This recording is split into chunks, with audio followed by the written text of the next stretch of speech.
Imagine you are playing a high-stakes game of chess, but instead of waiting for your opponent to agree on the rules, you decide to redraw the boundaries of the board with every single move you make.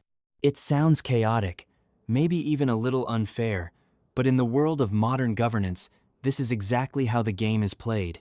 Recently, we have witnessed a massive wave of executive actions targeting everything from the definition of American citizenship and birth tourism to heavy tariffs on semiconductors and solar technology, alongside major overhauls of the federal bureaucracy. It feels like a whirlwind of policy, but what if there is a highly calculated, strategic logic behind all of this? There absolutely is. When you step back and look at these decisions not as isolated political events, but through the lens of game theory, the chaos starts to look a lot more like a masterclass in strategic interaction. In game theory, we look at players, their goals, the payoffs they want to secure, and the constraints they face. In this particular game, the White House is playing against a crowded board of opponents and allies, federal agencies, Congress, the courts, state governments, and of course, the voting public. Every executive order signed is a deliberate move designed to maximize short-term payoffs while testing just how far the boundaries of power can stretch. That is a fascinating way to frame it. But let us look at the method itself. Why rely so heavily on unilateral executive orders? If you want lasting change, isn't the traditional route of passing laws through Congress the gold standard? Why choose the pen and the phone over the legislative process? Because the legislative process is slow, highly unpredictable, and in a deeply polarized environment, the payoff is often zero. From a strategic perspective, the executive branch faces a severe time constraint.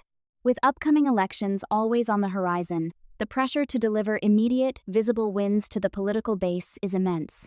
Passing a bill requires negotiating with a resistant or divided Congress, which takes months, if not years, and requires massive compromises. An executive order, on the other hand, is fast and unilateral. It allows the player to seize the narrative instantly. Even if that order is later challenged or struck down, the immediate political payoff of signaling strong, decisive action to the base is already secured. So, it is about speed and signaling. But what about the courts? We know that major executive actions, especially those touching on sensitive issues like citizenship or birth tourism, are almost guaranteed to face immediate legal challenges. If a move is highly likely to be blocked by a judge, isn't that a losing strategy in the long run? Not necessarily. In game theory, we talk about a probing strategy. Think of it like a blindfolded person gently tapping a stick ahead of them to find out where the wall is. By pushing the absolute limits of constitutional authority, the executive branch is probing the system. They want to find out exactly where the courts will draw the line. If the courts block the action, the executive has still signaled to its base that it fought the good fight, and they can shift the blame to activist judges. If the courts do not block it, or if they take years to decide, the executive has successfully expanded the actual scope of presidential power. It is a win-win scenario, where even a legal defeat can be spun into a political victory. That makes a lot of sense, but it also sounds incredibly volatile. Let us talk about the specific mix of policies we are seeing. It is a really interesting blend. On one hand, you have highly symbolic, identity-focused actions like addressing birth tourism and the value of citizenship. On the other hand, you have very concrete technical industrial policies like tariffs on polysilicon and securing defense supply chains. Why package these completely different areas together? It is a classic portfolio diversification strategy. If you only focus on technical economic policies, like semiconductor tariffs or quantum innovation, you might please national security hawks and domestic manufacturers, but you risk losing the emotional engagement of your broader political base. Conversely, if you only focus on high-profile cultural or identity issues, you might fire up your base, but you risk being seen as a candidate of pure rhetoric with no substance for the broader economy. By pairing the two, the executive branch maximizes its appeal across different segments of the electorate. They are securing the cultural flank while simultaneously building a narrative of economic nationalism and national security resilience. It is about maximizing utility across multiple fronts at once. It is almost like they are trying to appeal to both the heart and the wallet of the electorate simultaneously. But there is another player on this board that we cannot ignore. The federal bureaucracy itself, the actual career professionals within these agencies. We have seen significant moves toward reforming civil service protections, essentially making it easier to replace career bureaucrats with political appointees. How does that fit into the game? That is perhaps the most critical internal move of all. In game theory, you have to look at the internal friction within an organization. The executive branch might set the policy, but the federal agencies are the ones who actually have to implement it. If the career bureaucracy is resistant to the administration's goals, they can slow-walk implementation, leak information, or use regulatory red tape to stall progress. By initiating civil service reforms, the executive is attempting to reduce this internal resistance. It is an effort to align the players inside the machine with the goals of the leadership at the top. If you can make the bureaucracy more responsive to executive command, you drastically increase the speed and efficiency of your policy moves. But doesn't that come with a massive cost? If you replace institutional memory and career expertise with political loyalty, don't you risk making the government less competent at handling complex, technical challenges like quantum computing or supply chain logistics? You absolutely do, and that is the classic trade-off. In game theory, every strategy has a cost, a negative payoff. The risk here is long-term instability and a loss of administrative capability. If every new administration comes in and sweeps out the career experts to install their own people, the entire machinery of government becomes highly politicized and volatile. But from the perspective of an administration operating on a short-term horizon, the immediate benefit of overcoming bureaucratic resistance is often valued much more highly than the long-term risk of systemic degradation. They are willing to accept the risk of future instability to secure immediate, concrete policy implementation today. It is a high-stakes gamble, and it makes me think about how this affects the business world. If you are a major player in the semiconductor industry, or if you rely on global supply chains, how do you navigate a landscape where the rules of the game can change overnight with the stroke of a pen? It makes long-term planning incredibly difficult. For businesses, stability is a valuable commodity.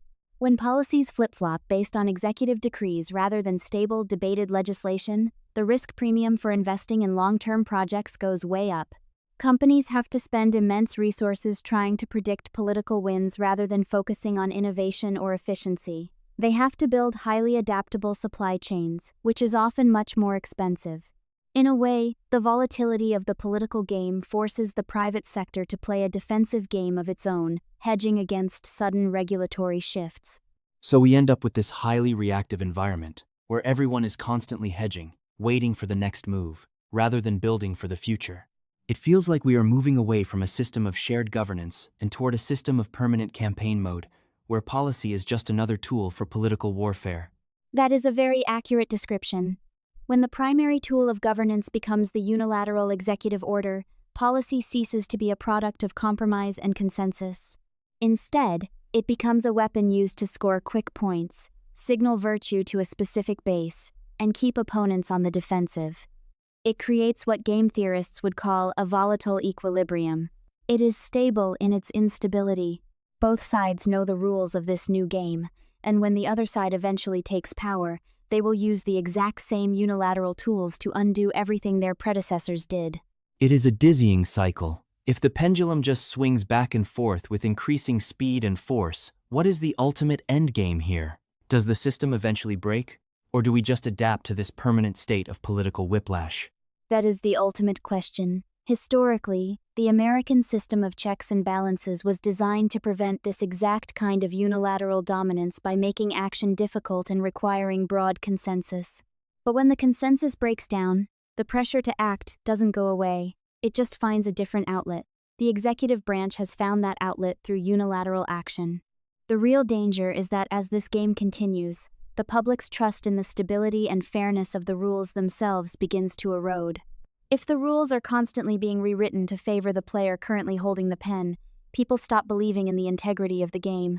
And once that trust is gone, it is incredibly difficult to rebuild. It makes you realize that these executive orders are not just about tariffs or immigration policies in isolation. They are moves in a much larger, much more profound game about the very nature of democratic governance and the limits of executive power. Exactly. Every order signed is a brick laid in a new foundation of executive authority. Whether you agree with the specific policies or not, we have to recognize that the strategic landscape has fundamentally shifted. The old playbook of slow, deliberate legislative consensus is gathering dust.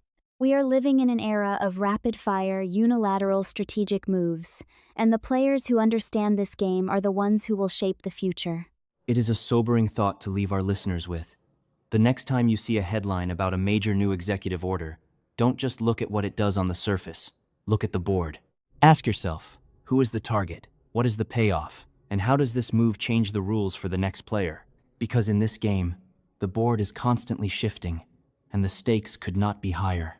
Thank you for diving deep into the strategy with me today. It was a pleasure. It is a game we all have a stake in, whether we realize it or not.